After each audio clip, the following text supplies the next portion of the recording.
Hey there.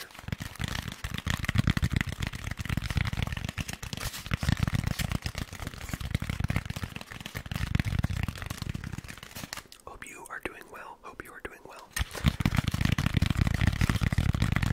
If not, hopefully this video can help improve that.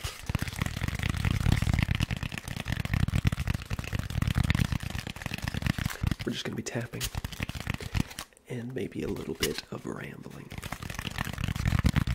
The last video was a no talking video, so I mean, if that's more your style, you can go watch that video. I don't want to do two of the same exact thing in a row. We've got the Styrofoam. This is from the Blue Yeti microphone. You can see where it would go. And it makes good sounds, I think. I really like Styrofoam tapping.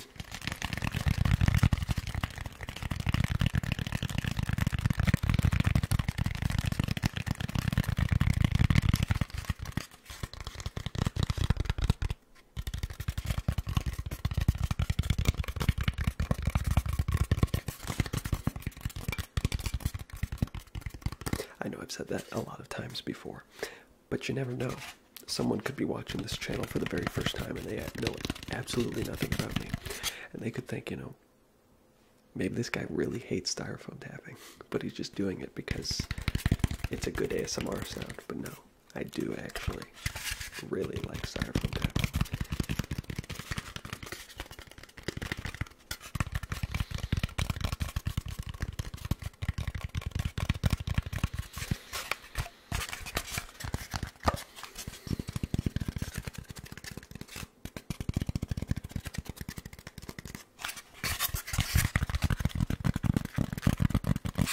I'm doing well. Like I said in my community post, I didn't record on Monday because that was kind of a weird sound.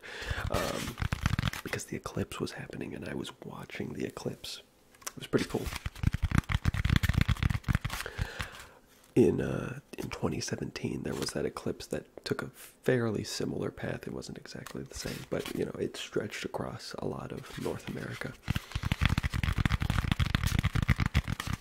As a person that lives in North America, both of those events were fairly big, you know, because eclipses are happening all the time, all the time, all the time, all the time. Eclipses happen all the time. But a lot of times they just fall over water, or as an American, they just fall over a different country. So I'm not quite in the, you know, the price bracket. Price bracket. There's a different word for that. You know, I don't have the ability to just up and go to a different country to watch an eclipse, as cool as that would be. So the one that happened in 2017 and then the one that just happened now were the ones that I was, you know, capable of even witnessing. And they're pretty cool, I have to say. It's interesting to me because, like, I feel like most of the time, you know, you look up at the sun, you look up at the moon, and, you know, they just kind of look like, almost like pictures, you know, just like, they're just flat, you know, you always see them from the same relative angle and everything. I mean, in the case of the moon, we always see the same side of the moon too, so it's not like that even changes.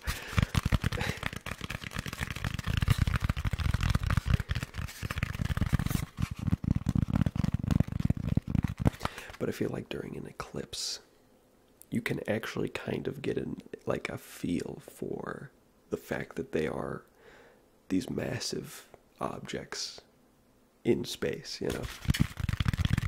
I don't know, it's just something about the event that lets you, like, better fathom it, I guess. I don't know. It's hard to explain.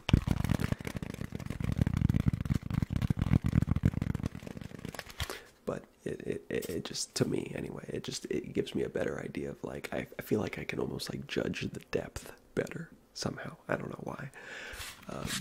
Because realistically, you know, you still can't fathom the distance that the sun and the moon are away from the Earth, just because there's nothing in your life that comes even close to being that far, or like having even the same like quantifiable amount of anything, you know. It's like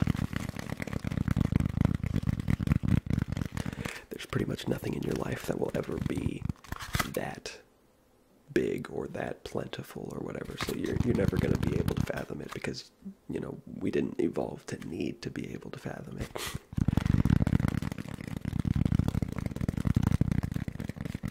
It wouldn't have been a very big advantage for an organism to be able to fathom the distances of the universe, you know, at least when it comes to surviving on Earth.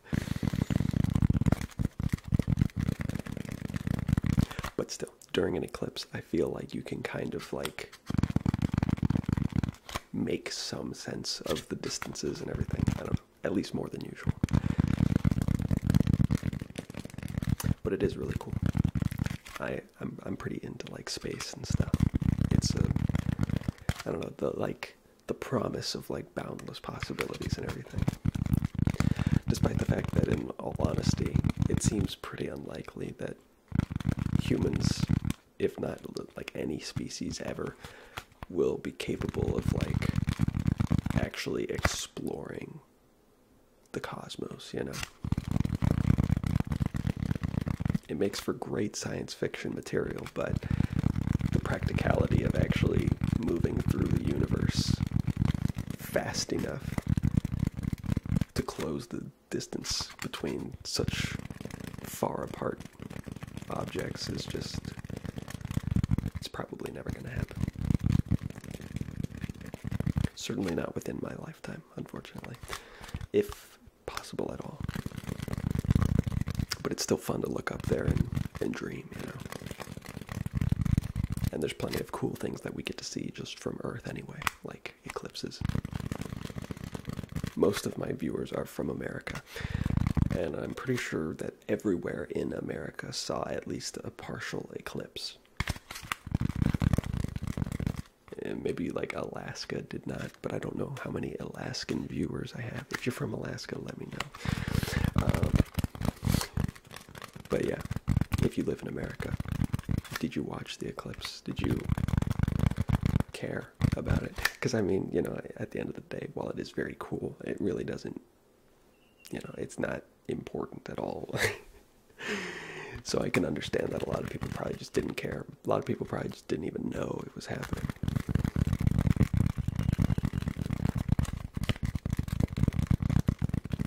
But yeah, did you watch it? Did you burn out your eyes looking at the sun when you weren't supposed to?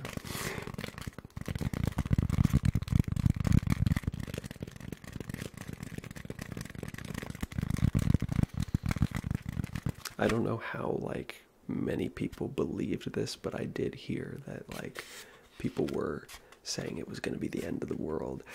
I assume with any kind of, like, big cosmic event like this, people are going to be like, oh, it's the end of the world. But the part about this eclipse in particular that I found funny, that people were saying it was going to be like some religious, you know, it had religious significance, is because it was crossing over America.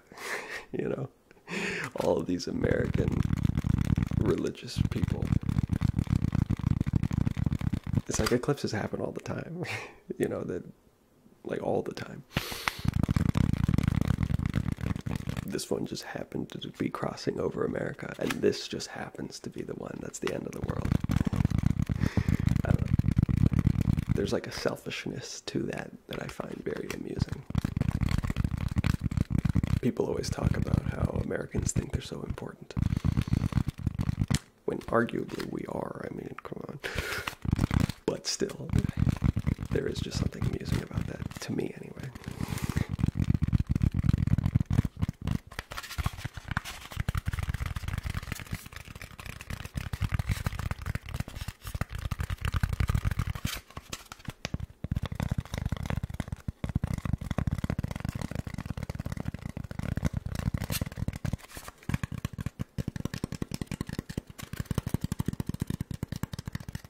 But no, the world didn't end, or at least if it did, then I'm still here. So I guess that's the thing. If people were saying it was like the rapture or whatever, you know, the whole idea is that the people that were good go to heaven and everyone else gets left behind.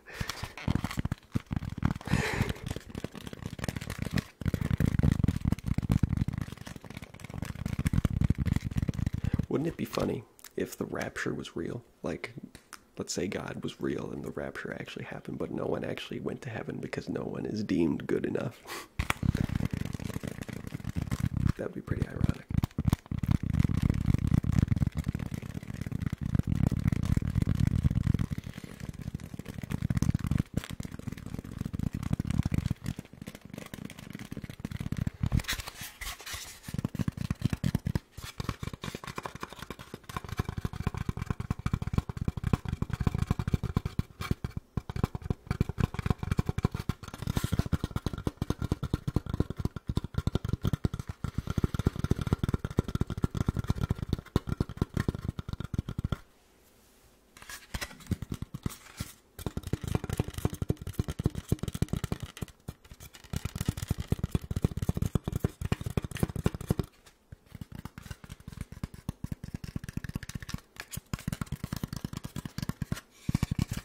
I think I've talked about this before in a video that I've made previously. But I find,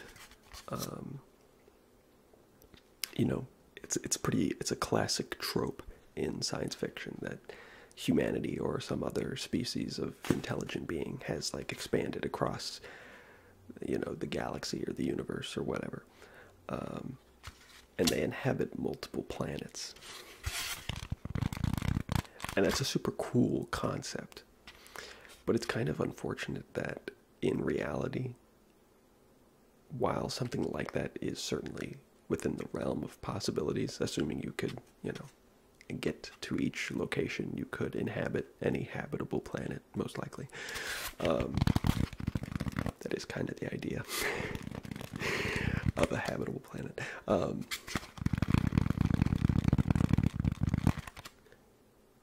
But the thing is that, you know, people talk about like, oh, terraforming Mars, you know, SpaceX or whatever wants to put people on Mars. I think even NASA has plans to do a manned mission to Mars at some point in the future. I've got an itch on my back.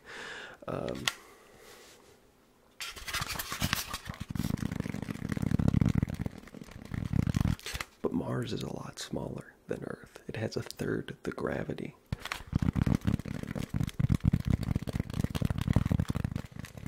So if, like, say we did terraform Mars, and there was life on Mars, and you could go and you could live there, it wouldn't really be anything like Earth, like life on Earth, you know? Not only would the ecology there be different, but life in general would be different. I mean, imagine living with a third the gravity. It would be very strange. And the people that were born there on Mars would never be able to come to Earth because their bodies wouldn't be able to handle it, at least not for a significant period of time. But I'd imagine that the risk of just being here for even a short amount of time and the potential risk of being like stranded on Earth for whatever reason, you know. We missed our flight back to Mars. And then you're dead. So people probably wouldn't come to Earth, you know, if they were born on Mars. It makes me wonder, all right, so the whole idea of gravity and how organisms grow and, you know, the environment and everything. Because of all of that, any organism can visit and potentially live on any planet that has less gravity than the planet that they were born on or come from, you know. Assuming that they don't transition like really early in their life. Because like even if you were born on Earth, but then you were like immediately moved to Mars, you would have all the same issues, right? So you'd have to like visit other planets as like an adult once your body was finished growing and fully adapted to the planet you were born on and grew up on. But the inverse is not possible. So if you're born on a planet and you grow up on a planet, you can't then go and visit or live on a planet with greater gravity, right? You can always go to one with less, but you can't go to one with more. And it makes me wonder, how does Earth compare to like the average planet size in like the Milky Way galaxy, you know?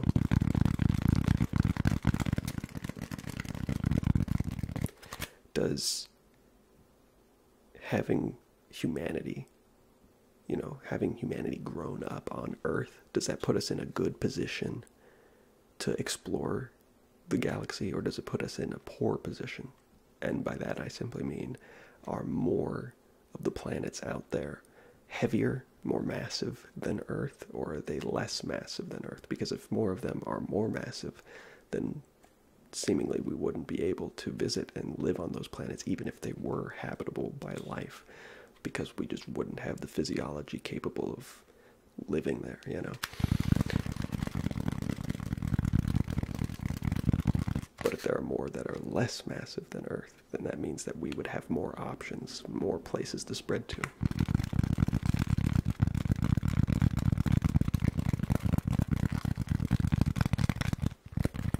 I don't know. I don't know if there's a way to know, because I think finding planets in the galaxy is quite difficult, considering they don't give off light, you know. Finding stars is, I mean, I might not say that it's easy, but it's certainly easier than finding planets. I'm not a scientist or anything, so I don't really know how any of that works, to be completely honest. But I'd imagine finding planets is quite a bit more challenging than finding stars. So they might not even know. They probably do know where Earth ranks in like the average planet size. You could probably look it up, but I haven't. I'm more of a thought kind of guy. I'm not a like follow up and research kind of guy.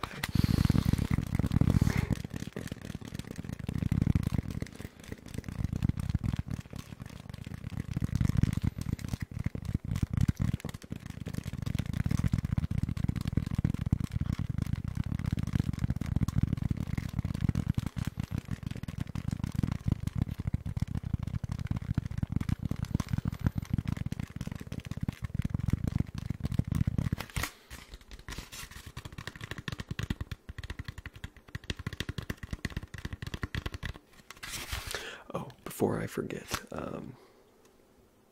I just wanted to say, I think it's Gazelle, hey, Gazelle,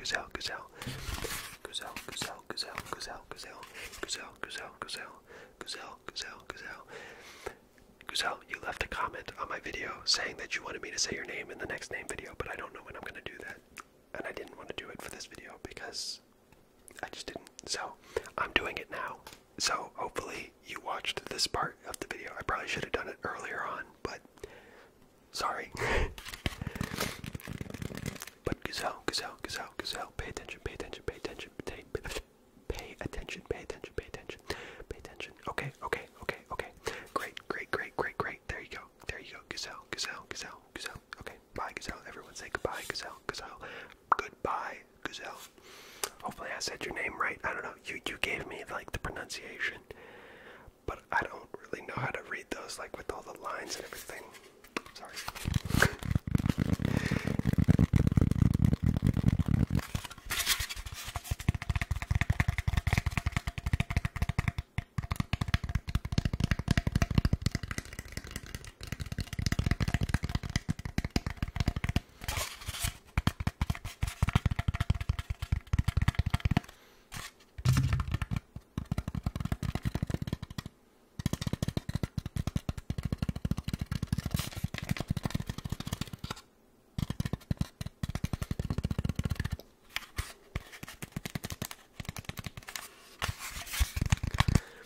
In kind of the same vein that I was talking about, where, you know, how does Earth size pose, you know, like where does it position humanity in terms of, you know, our ability to expand?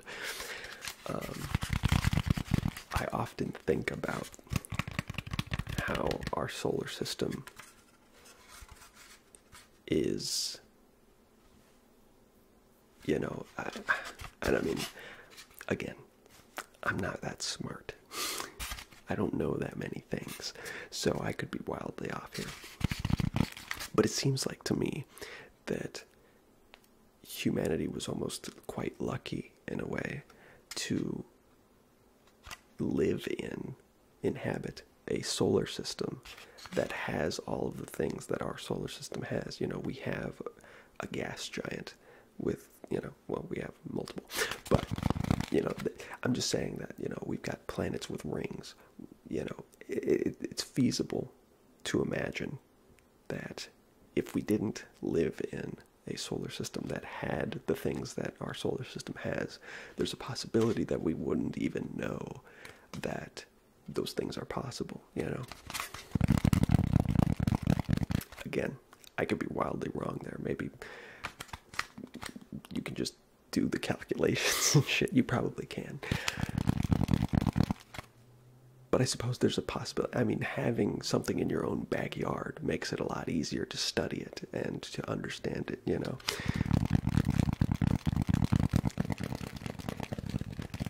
So I'm just saying, you know, if say we didn't have a planet in our solar system that had rings, it's possible that we wouldn't even think to consider that as a possibility. I mean, it makes sense, obviously, when you think about it, but like, I don't know, maybe we just wouldn't even consider it.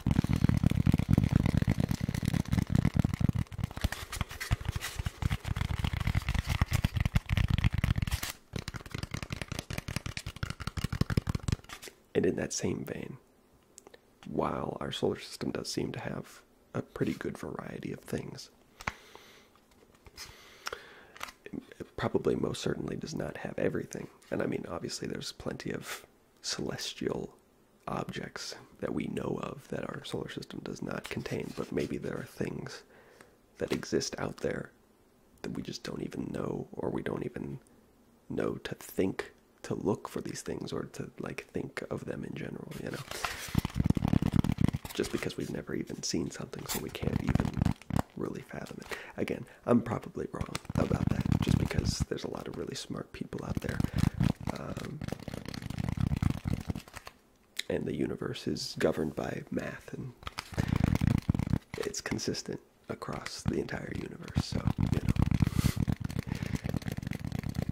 you can just run the calculations. But still, you know, there's a level of like imagination that you don't really have to use when you just look at the things in our solar system, because they're just there. You know, you don't have to have an imagination to imagine Saturn, because you can just look at it and it's just there.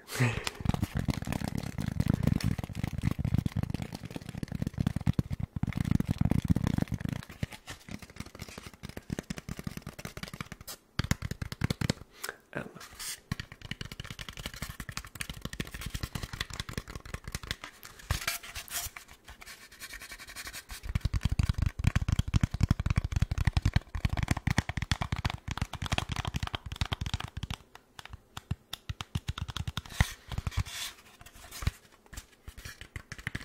Well, I think this video is about 30 minutes long. It's probably going to be a bit shorter, maybe closer to like 25, but I think that'll probably be good for this video. Hopefully you've enjoyed either the tapping or my rambling, or, you know, any of it. As long as you enjoyed some part of it, you know, that's all I care about. So anyway, thanks for watching, and I will